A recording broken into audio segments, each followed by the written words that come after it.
planteado el tema y planteada la pregunta, pasaremos a la cuestión de la hipótesis de investigación o respuesta tentativa, ¿sí?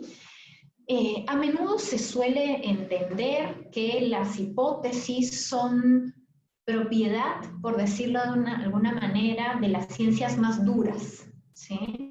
Yo vengo del campo de las humanidades y en general el trabajo con hipótesis resulta habitual y resulta además muy productivo, ¿sí?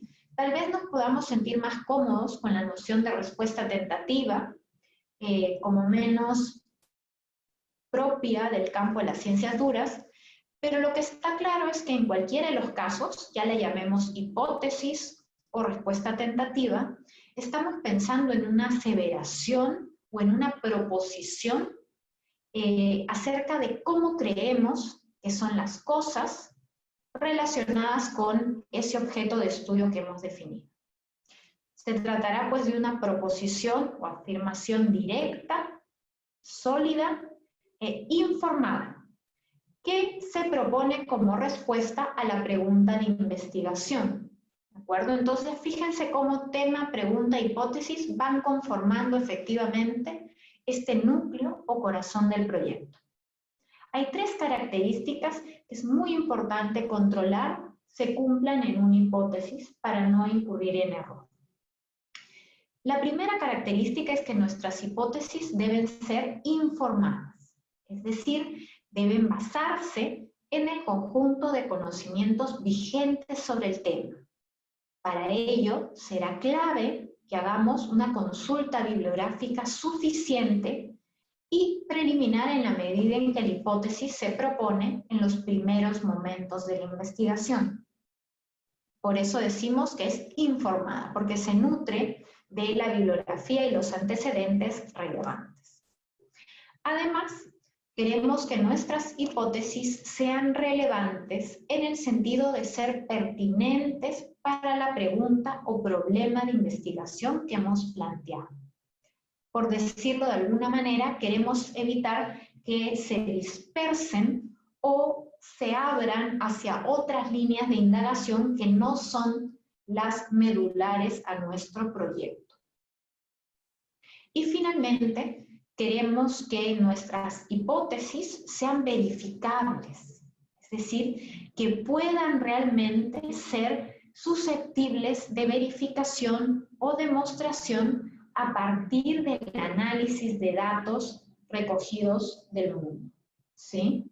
La verdad de las hipótesis no puede ser algo establecido de antemano. En principio, las hipótesis son apuestas informadas que uno hace y que va a someter a verificación en el proceso de investigación. Las conclusiones finales del proyecto podrían inclinarse por que efectivamente se cumple la hipótesis, porque no se cumple en ciertos casos o porque se cumple en cierta medida. Eso va a ser resultado de la indagación. Y el valor de la investigación o su justificación, que también es muy importante tener siempre en mente, va a residir en el conocimiento nuevo que pretende generar, y este nuevo conocimiento va a ser siempre visto y entendido a la luz de los antecedentes que existen sobre ese tema u objeto particular.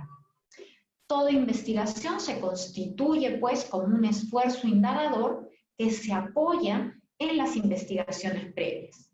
Y esto hay que tenerlo muy, muy claro, porque hay una responsabilidad del investigador de dar cuenta de esos antecedentes y esas investigaciones previas, que le permitan que efectivamente su pregunta y su hipótesis constituyan un aporte original. Y esto se relaciona muy bien con los 2 tipos de errores comunes que quiero presentarles hoy. En el caso de la elaboración de hipótesis, un primer error que podemos esperar en investigadores tal vez que recién se inician en estas actividades es la reproducción de preguntas o de hipótesis que ya han sido investigadas y resueltas con anterioridad y que han dado resultados o conclusiones con los cuales en principio estamos de acuerdo, ¿sí? Podemos pensar que en el caso de este error, pues es difícil que el investigador pueda pretender generar algún aporte original si ya su hipótesis y su pregunta han sido resueltas anteriormente. Lo que parece acusar este tipo de error es una revisión bibliográfica probablemente insuficiente, tal que no ha llegado a abarcar o incluir justamente esas investigaciones que eran más parecidas a la que se quiere llevar a cabo. Entonces, una buena revisión bibliográfica podría ayudarnos a no caer en este tipo de error. El siguiente tipo de error, en un caso particular, es la falta de hipótesis. Nuevamente, yo estoy pensando en un proceso de investigación anclado en la hipótesis como mecanismo para orientar la planificación.